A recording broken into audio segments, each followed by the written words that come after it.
नमस्ते।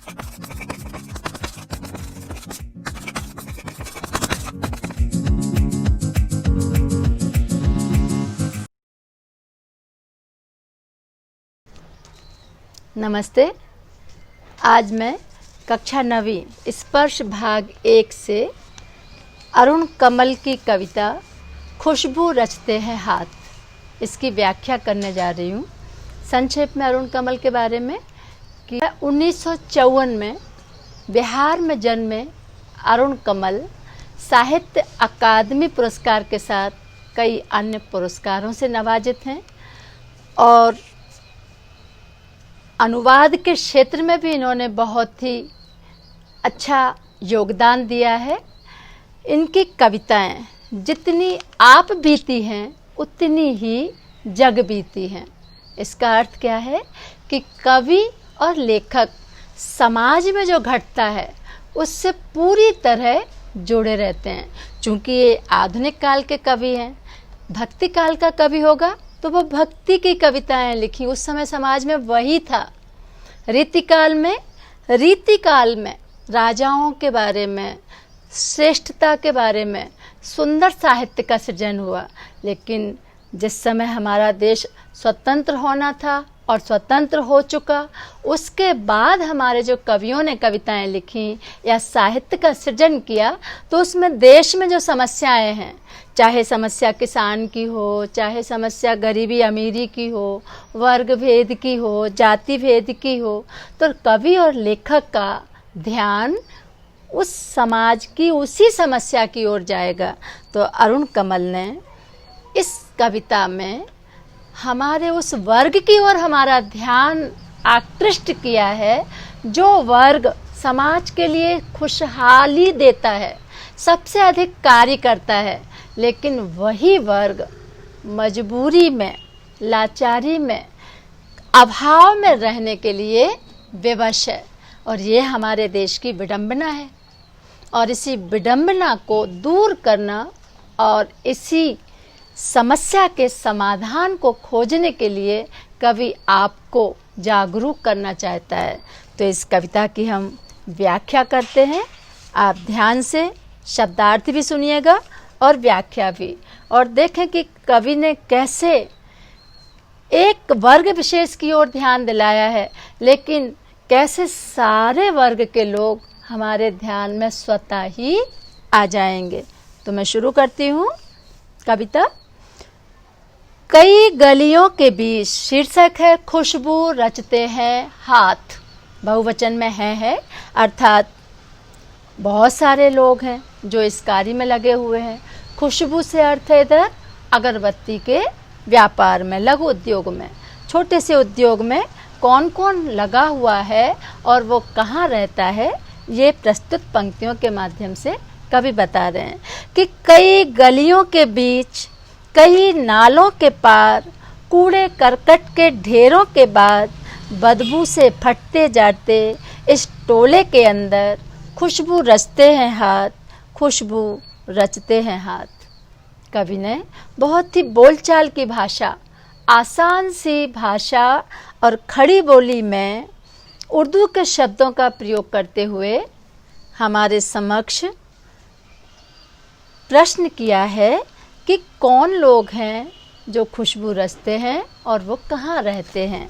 कि कई गलियों के बीच जो अगरबत्ती के काम में लगे हुए लोग हैं, उनका घर कहाँ है, वो कैसी जगह रहते हैं, कि कई लंबी, कई पतली सकरी गलियों में से उनके पास जाना पड़ेगा। नालों के पार कई गंदे नाले होंगे, कूड़े करकट के ढेर मिलेंगे, जहाँ हम और आप जा ही नहीं सकते हैं, इतनी बदबू उस इलाके में आएगी। टोले के अंदर, टोले मतलब समूह में, ग्रुप में वो लोग रहते हैं, खुशबू रचते हैं हाथ, और वो लोग अगरबत्ती बनाने के कार्य में लगे हुए हैं। कौन कौन लोग हैं प्रस्तुत पंक्तियों में देखें। उभरी नसों वाले हाथ, फिर खड़ी बोली है, छोटे छोटे से वाक्यों में उन्होंने गद्यात्मक शैली में अपनी बात की है कि उभरी नसों वाले। उभरी नसें किसकी होती हैं? बूढ़े लोगों की। तो जो वृद्ध हैं, जिनको घर में आराम करना चाहिए, चूँकि उनके पास ऐसे साधन नहीं है। दुख का अधिकार में भी आपने पढ़ा था कि बुढ़िया को खरबूजे बेचने के लिए क्यों जाना पड़ा अपने पुत्र की मृत्यु के दूसरे ही दिन, क्योंकि उसके पास दुख मनाने का भी अधिकार नहीं था, सहूलियत नहीं थी, पैसा नहीं था। और इधर भी उभरी नसों वाले अर्थात बूढ़े लोग इस अगरबत्ती के काम में लगे हुए हैं। घिसे नाखूनों वाले हाथ, नाखून किसके घिस जाते हैं? मजदूरों के, श्रमिकों के, वो भी इस काम में लगे हुए हैं। पीपल के पत्ते से नए नए हाथ, इधर उपमा अलंकार बहुत सुंदर प्रयोग है।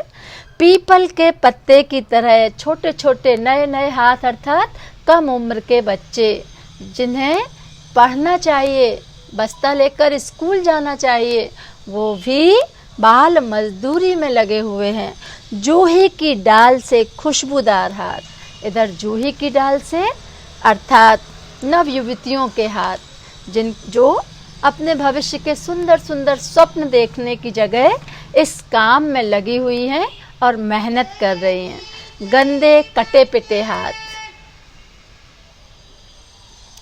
गंदे कटे पिटे हाथ से इधर अर्थ है अस्वस्थ, जख्म से फटे हुए हाथ, चोट लगे हुए हाथ, बीमार लोग भी इस काम में लगे हुए हैं। तो ये सब जिनको इस काम में नहीं लगना चाहिए, अगर उनके पास कोई विकल्प होता, अगर उनकी आर्थिक स्थिति अच्छी होती, तो वो इन स्थितियों में इस काम में नहीं लगते।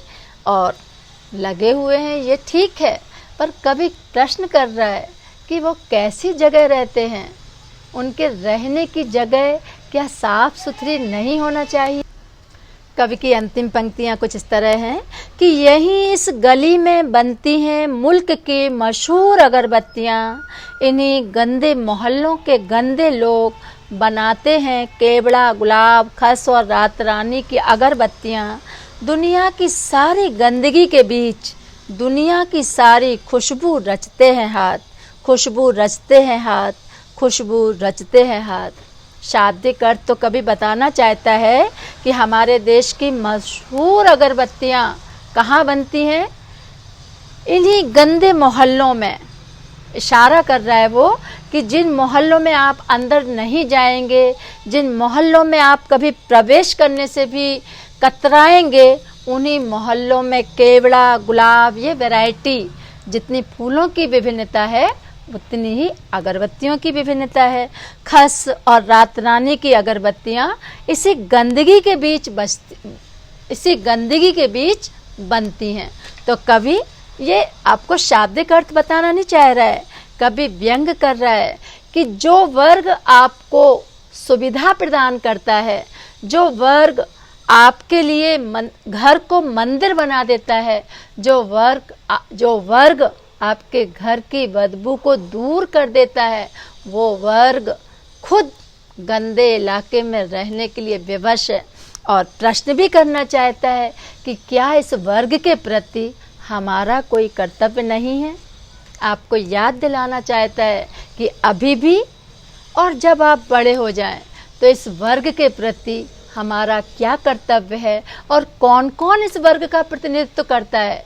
क्या किसान, हमारा अन्नदाता, स्वयं भूखे रहने के लिए विवश नहीं है? तो कभी आपसे प्रश्न करता है कि जो हमारा अन्नदाता है, जो हमारा पेट भरता है, वो खुद भूखे पेट क्यों सोने के लिए विवश है? क्यों वो आत्महत्याएं कर रहा है? हमारे मकान बनाने वाला, बड़े बड़े इमारतें बनाने वाला खुद झोपड़ी में रहने के लिए क्यों विवश है, क्यों लाचार है? पापड़ का उद्योग है, बीड़ी के उद्योग हैं, छोटे छोटे खदानों में काम करने वाले लोग हैं जो आपके लिए अपनी जान जोखिम में डालते हैं। वे स्वयं कहाँ रहते हैं, कितना पाते हैं, उनके बच्चों का भविष्य क्या है, इन सब पर विचार करने के लिए कवि इस कविता को रचता है।